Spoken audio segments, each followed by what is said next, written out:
Aloha, it's Dave Lawrence. How are you? Big mahalo for tuning in. How you doing? Hope you're having a good day. And today we have a very special guest on the line who is well known around the world and an export of Hawaii, possibly one of our biggest musical exports these days. He has a new record with his friends called the Best of Kokua Festival. He also has a string of local dates. He's coming through and doing a bunch of gigs starting on April 19th on Kauai at KCC at the Performing Arts Center, April 21st and 22nd on Oahu here in Honolulu at the Hawaii Theater, April 25th and 26th on Maui at the Castle Theater, April 28th and 29th on the Big Island at the Kahilu Theater. And all of these dates are accompanied by this new 13-song record, which features special guests who have been part of his Kokua Festival over the course of all these different years. People from Ziggy Marley and Damian Marley to Dave Matthews and Eddie Vedder, Jackson Brown, Willie Nelson, the list goes on, plus local heroes like John Cruz and Paula Fuga, who are going to be accompanying him on this acoustic evening tour that he's got coming up. It's a huge thrill to welcome back to the air for another conversation our buddy from the North Shore, Jack Johnson. Aloha, brother Jack. Dave, how you been? What's up, brother? Not too much. And big aloha and mahalo for taking some time. Can you hear me? Yeah, thank you. You're welcome. Can you hear me okay? Yeah, I can hear you pretty good. I'm going to just push this phone against my ear a little better. Yeah, because it sounds like my connection, I got a gazillion layers of hiss on it, but we'll make it work. So, all this exciting stuff, the record, Best of Kokua Festival, the tour, what are you most excited about in your life right now? Oh, in my life right now, pretty good sandbar at Pupukea. Yeah, I was wondering. Yeah, with all this stuff coming up, the tour is going to be really fun, actually, to get to play some theaters on the outer islands and visit friends and family and take our family with us and do a little sightseeing and stuff, and it's going to be good fun. Yeah, that's cool. Yeah, I was wondering if you were up there catching some waves. I know we've had some big ones recently. You've been out getting some of the swells. Yeah, it's been a fun winter. You know, it's a lot of north swells here and there, which I like. A lot of Pupukea, good fun. That's cool. When I look at the record, and you'll correct me if I'm wrong, it seems like all the big artists who have done Kokua over the years are represented. Is there anybody that didn't make it onto this thing? You know, Henry Kapono, I would have liked to have had him on there, and that one didn't work out. And then the first year we had Willie Kay and Amy Hanaili Igilium and Spearhead, and I guess I just want to bring all their names up just to say thanks, because the first year we didn't record it. It switched venues last minute, and I'm not even sure we had the capability of recording back then. It was 2004. And then along the way, we just were able to record most of the shows, so we were able to get most everybody on there, but we really appreciate all the different artists who've come out and participated in it. Yeah, I was wondering how far you answered a bunch of questions there, how far back it goes. So you started recording after the first one and basically caught all the sets from then on? Yeah. I'm bummed my favorite tune of yours, not on the album, brother Jack. Which one is that? The 3 R's. Oh, that's going to be a bonus track like you can get, I think, through the Kokua Hawaii Foundation if you order it off their website or something like that. Oh, we dig it. That's the jam right there. What made you think... and we have a fun one with Dave Matthews that we did. What made you think... Oh, so the version will be with Dave, you're saying? Yeah. Right. I think I even remember seeing that. I can't remember. You've seen so many of those things. It kind of gets like a blur. It's kind of like the Dead after a while. Yeah, it's fun. I put him on the spot on that one. I make him do the multiples of 3 up to 36 and backwards again.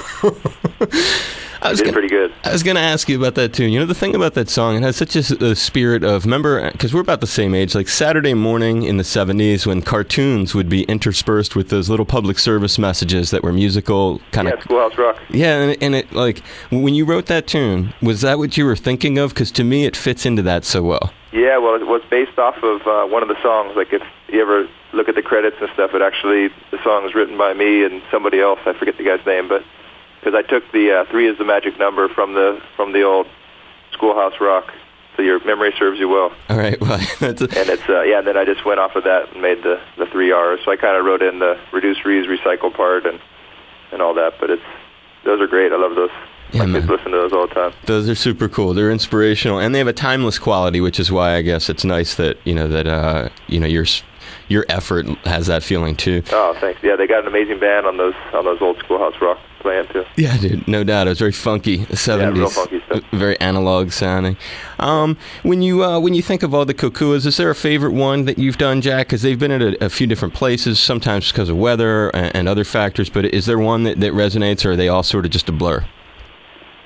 Well, kind of a blur. I mean, I actually remember them all pretty well, and I just have really fond memories of all of them. I mean, the first one, when I think back to that one was pretty stressful because we were all set up and ready to go at Kualoa Ranch, and it poured rain all night, and we had to make the call to switch it, and we had to figure out if it's even doable and everything. So that was really my wife and I and our whole crew was our first go at trying to produce a show, really. Usually you show up somewhere and you have a promoter who their whole job is have everything set up for you and everything, and you show up and play. But to take it all on and become the host and become the promoter basically, and to put the show on yourself, all of a sudden it becomes much more stressful, and especially when you get all the rain and everything. So that one was pretty memorable because of that, and all the rest have been great. Just all the stuff backstage, getting to hang out with the different musicians, and they've all been so great. Getting to hang out with, say, Taj Mahal. He's like a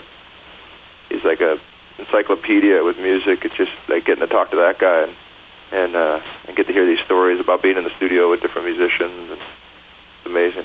And Willie Nelson, I mean, what could be better than hanging with Willie? Yeah, no doubt, dude. It's kind of like you're the Bill Graham. You get to have your Bill Graham moment when yeah, there you go.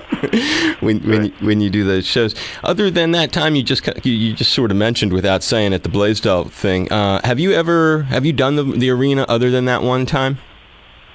No. Well, actually, I just sat in with Steve Miller. I know that, right? Like a month ago.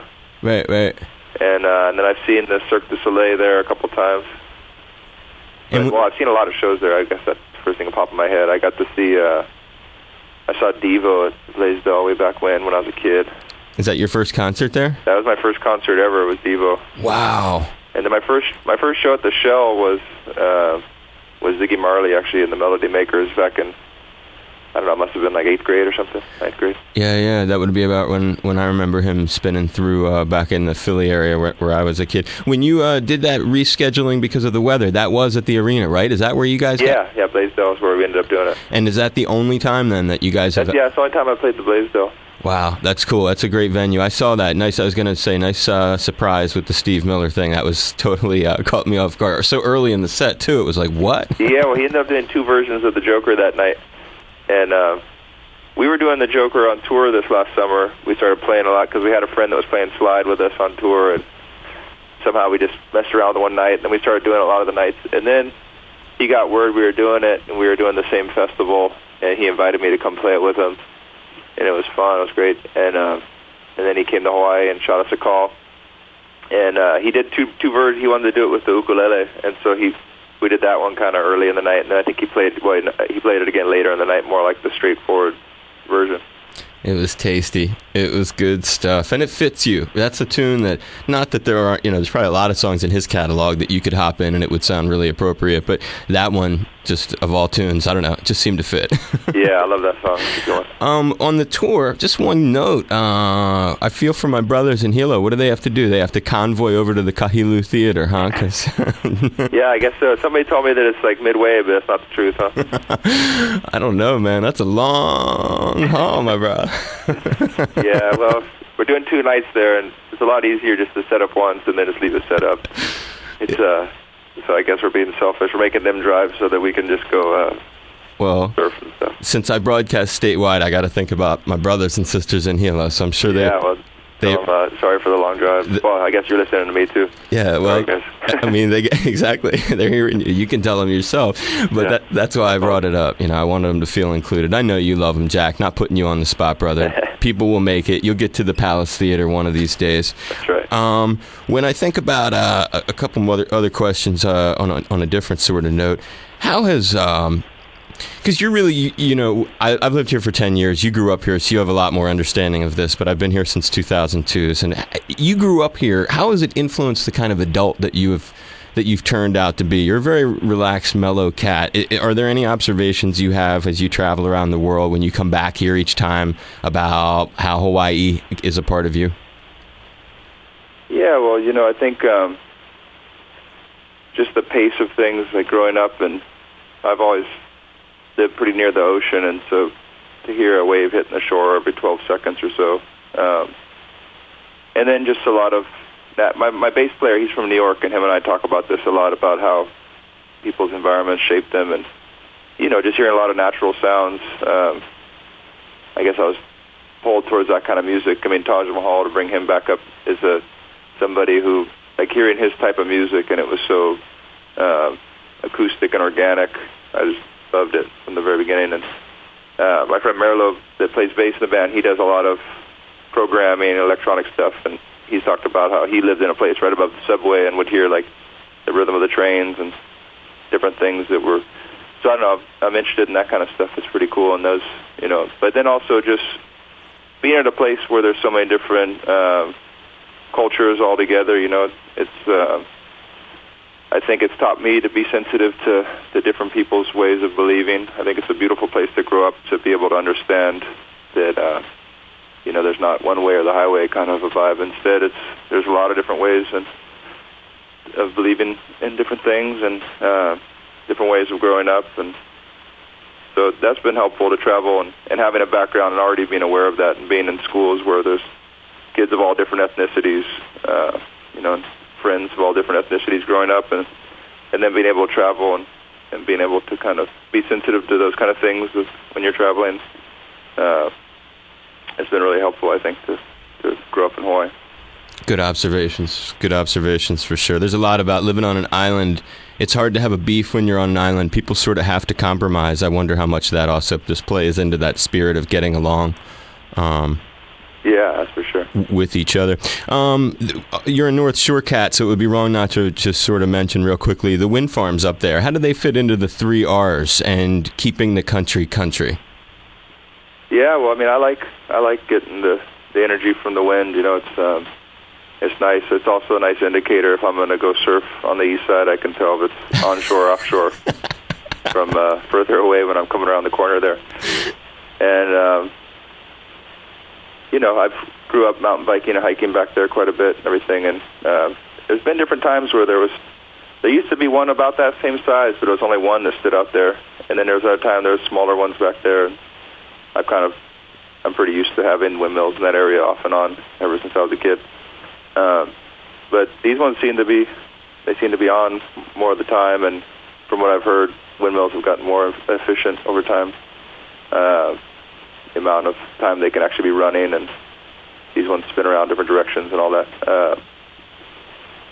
So I don't know. I love the idea of seeing where energy is coming from and not being invisible and dirty. I think it's important that people realize where their energy is coming from. I have solar panels on my roof, and I love the aesthetic of solar panels, not just how they work, but actually there's something about seeing them now for me. Whenever I'm driving into town, I'll see more houses with them on there.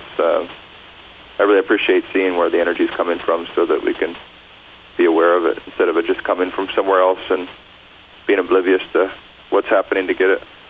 Also on that note, of land in Hawaii and how it's being used, I think it's really important for people right now in Hawaii to educate themselves on what's happening with the farmlands in Hawaii, and making sure that we're going to be having enough in the future to try to provide more food for Hawaii. In our foundation, one of the programs we have is called Aina in Schools, and it's a farm-to-school program, and we try to work with the kids on making them realize where their food comes from, getting them to be aware of the fact their food doesn't just come from a grocery store. And so hopefully they'll start to ask the bigger question of why does so much of our food come from places other than Hawaii, and how can we start getting more of our food grown here? And, want to try to get more locally grown food into the school cafeterias. So definitely a concern of mine is all the agricultural land in Hawaii and what's happening to it. And I think it's just, while we're on air, I want to mention that everybody should make sure to become informed on what's happening to the agricultural land in Hawaii. And it's a difficult situation, too, on the North Shore, right, between keeping it country and developing it into farmland, because farmland itself is a sort of development, right? It requires water. It requires some infrastructure. Yeah, but I think it's a good way to use the land. Obviously, food, nothing more important than food, so locally grown food is really important. Do you grow food there? What's that? Are you growing food yourself? Oh, yeah. I grow some taro, kalo, and we got some spinach, and we got some eggplant, all kinds of different stuff, some kale, Swiss chard. When you come we try to do at least a few meals. At least like one meal a week where we try to grow everything in our yard. Oh, wow, and the whole meal is stuff that you produce. Yeah, we go starving those nights. No, I'm just kidding. It's fun. We definitely eat lighter on those nights, but it's fun to do. Good way to teach the kids about it too. Yeah, it's good to eat light at night too. It's happening, brother Jack. I like the multifunctionality of the windmills. You can see how the surf's going to be. It's cool. It's like reading the stars, sort of. One final note for you. Have you ever been in our Atherton Performing Arts studio, the one we have upstairs, Jack? No. You remember, you know which station this is, right? The one. Yeah, of course, yeah. Okay, so you came down, you played in the basement last time during our thing. I just wanted to see and just put the bug in your head if there's any way that you would consider, since this is a sort of acoustic kind of thing that you're doing, maybe dropping by to record a song or two acoustic in that studio. Real nice wood studio. It's really good acoustics. Yeah, that'd be a lot of fun. I'll have to get Paula and John to come join me. It would be, if you would bring Paula and John, that would be a huge thing to do right around the Hawaii Theater dates. Who should I talk to? Brittany, to try to make that happen? Yeah, that'd be perfect. Would you really consider doing that? Yeah, totally. That'd be fun, especially, if time-wise it can all work out and stuff, that'd be neat for us to do. Especially if we could do it a little ahead of time so that it could just be one more reminder. Hopefully the tickets will have gone by then, but if not, it'll be a nice reminder for everybody it's happening. We'll try to coordinate it. I like your spirit on that. And thanks for your support of public radio. It means a lot, dude. Hey, when you come to the studio, maybe you bring me something from the garden. There you go. Awesome. I like that. I appreciate it, Jack. Yeah, no worries. I'll be in touch, and it'll be great to have you here at the studio and to talk story. Hopefully that can work out. You had fun today, right? This was okay? Yeah, that was great, man. Thank you. Okay. Big hug. I'll talk to you soon. Aloha, bro. Take care, Dave. Bye. Aloha. This is Jack Johnson, and all things are truly considered when you're tuned in listening to my good friend Dave Lawrence.